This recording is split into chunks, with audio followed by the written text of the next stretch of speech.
makana tambary dia manatitra mpianatra. Manimba le bisikleta dia le mandeha manao taxi bisikleta dia mitondra entana makany tambany. Samby raha era aloha zao be mpividy ndray eo moye. Ny vary moa no tena mampalaza ny etỳ amin'ny faritra Alaotra Mangoro aty. Rariny loatra raha mitandahatra tahaka izao ny mpivaribary eto. 590 ariary zao ny ray kapoaka amin'ny fotsim-bary. Ratsy ny vidim-bary amin'izao fotoana izao ireo mpivarotra. Tsy ny eto mihitsy fa mora loatra. Ka amin'ny herintaona 800 kilao zao 800. Misy fiantraikany le izy amin'ny tatsala tena misy. Lasa tsy voalohany trosan'ny loativa. Rehetra betsaka mihitsy fiantraikany. Mora migisy aty amin'ny distrika Amparafaravola raha oharina ny any amin'ny faritra hafa toy ny aty Antananarivo. Tonton'ny any izy amin'izao. Rano ny tsenany Radadatoa. Zany raha atary izy mitsonika dia ny anany angofo any dia mahasitra. Dia ireo notara raha mitsonika zany le fery. Voilà.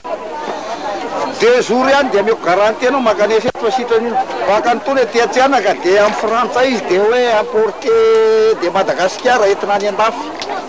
Dia atao ohatran'ny rojinao reny.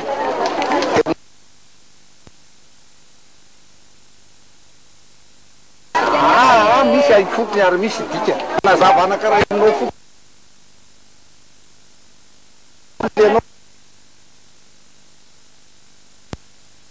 Ambolanao.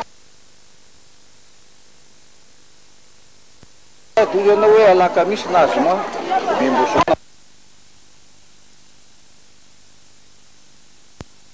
Olona dia mamonjy fodiana, misy ny mandeha tongotra, misy ihany koa ny mandray taxi brosy. Asa raha vao isanao ny olona sy ny entana tafiditra ao anatin'ity 400.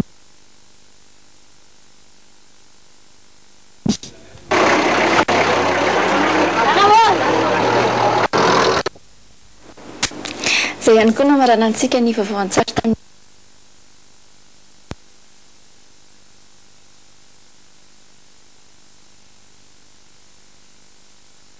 indray ny fotoana antsika manaraka veloma tompoko.